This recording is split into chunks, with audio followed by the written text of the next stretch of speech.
Hello everyone, welcome to IAS by Heart. Today we are going to see a brief on a total overall approach to Indian polity in civil services examination. Before going into the session, a brief introduction about myself also.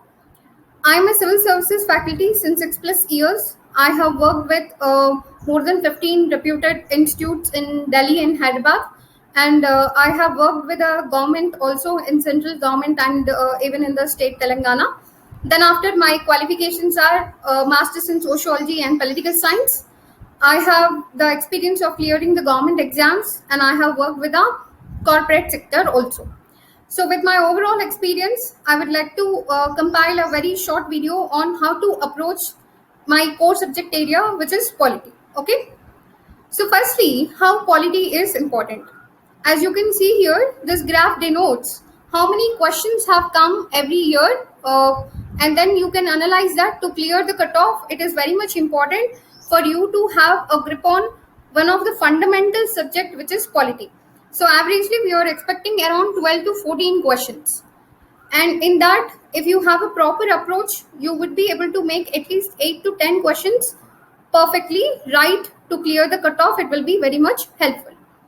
So now the next thing is, as you can observe the syllabus in the prelims, which is very, very brief. So Indian polity, governance, which is like giving a hint that most of the things are included. Then constitution, so which is the static part completely.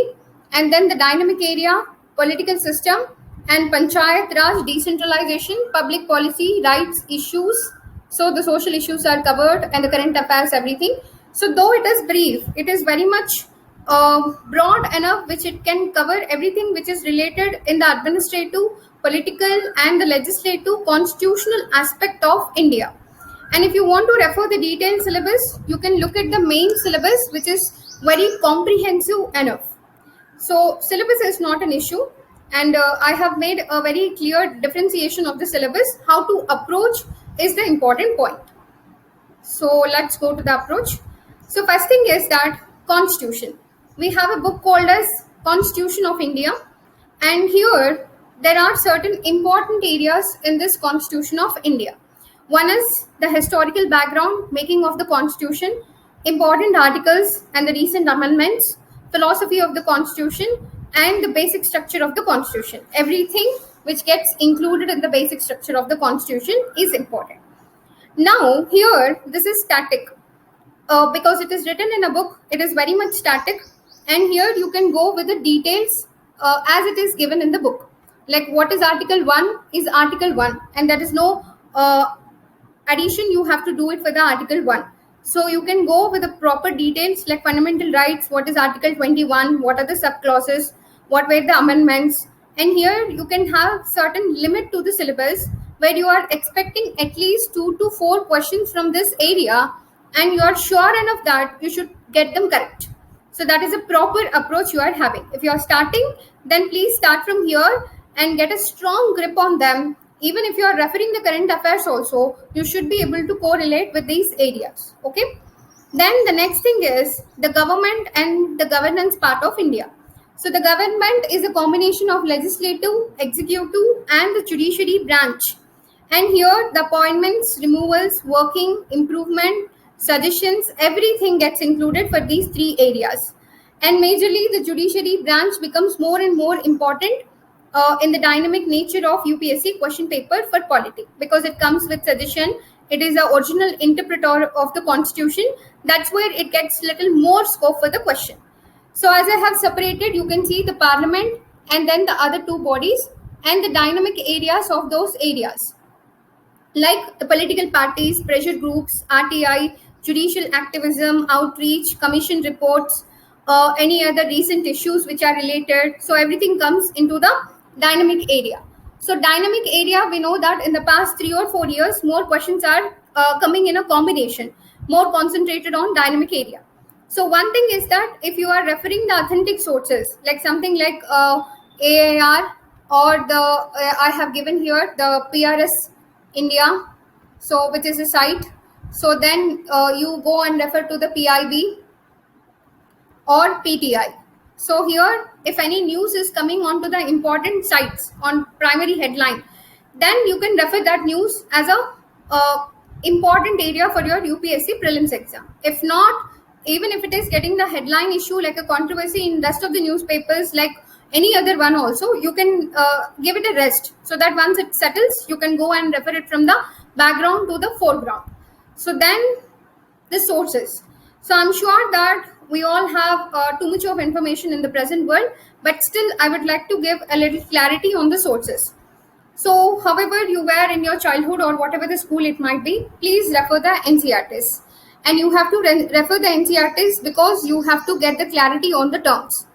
And at least one or two questions will come on the based on NCRT questions. So the boundary of the definition, the context of the question, everything becomes very clear if you have made a little effort to read the NCRTs and a proper notes out of it to revise. Then the famous book for the Indian polity, which is Lakshmikant. So first thing you remember, it is a summary. It is not directly whatever the constitution is. So it includes working part. It also includes the relevance to the constitution. In relation, it explains. So if you are having that little bit clarity in the back of your mind, then this is a very comfortable book with a very, very lucid language. That's why there is no differentiation of opinion on this book. That is one thing. And now this book, it depends. Some people like it, some people find it difficult. But what I suggest is that after you complete these two sources, if still you want to read something more and then you have time in hand, then you can go for the DD Basu book. If you're feeling comfortable, please refer it. It's a very, very proper inquisitive book also, like where you find the different directions of the articles in a proper way. That is one thing. And now the most questions as we are expecting, these are from the dynamic areas. So dynamic areas, as I have said, authentic sources, that is one thing.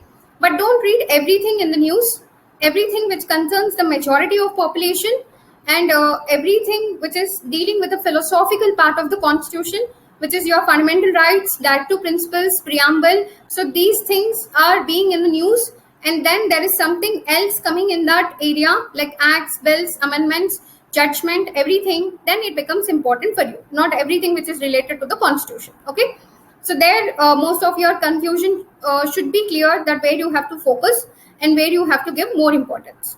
So now the next thing is that for every subject, always this question will be there. At least for polity, I can tell you very clearly that not where or who or how matters. It is all about the why. If you are clear with the why, then you are ready to go for the mains also. So it comes only with a proper set of understanding and analysis. So understanding and analysis is not that much easy. It requires a proper thing. Like what is Article 1, anybody can by heart. But how many of us understand it in its true sense?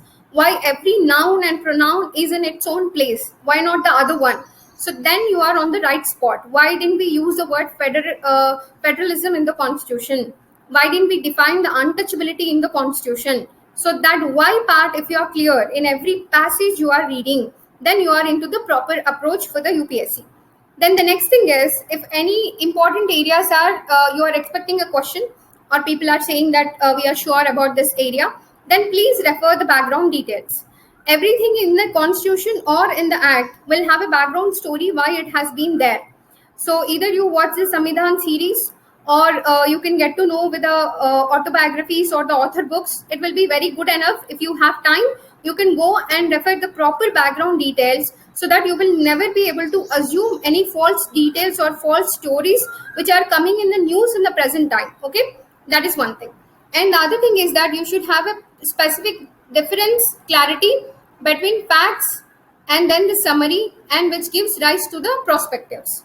So facts is something which is in your articles or the constitution part, and then the summary which is in your Lakshmikant, and then finally the prospectives which are in your newspapers.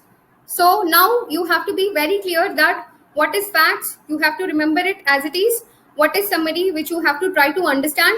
What is prospective, which you analyze and remove certain information which you feel that which may not be relevant enough for the UPSC. So if you are getting a clarity that which is a fact, which is a summary, which is a prospective, then it's very, very clear that you are removing a lot of information for your preparation, and then the rest of the information you can go with a proper revision also. So, and you should have the capability to interrelate the topics. That is a primary skill in any other subject also, and specifically polity, because polity is an everyday subject. Every day you will have something which is happening in the polity. So that's why you should be able to interrelate legal acts, constitutional base, the application, and the commissions which have come, and the suggestions which have been given, and what are the loopholes.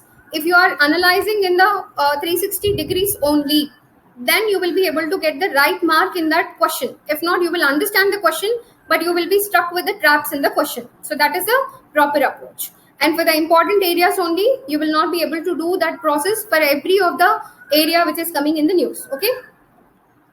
So then the overall conclusion I want to give. So first primary thing, even if the syllabus or everything also, sources also, that is old question papers.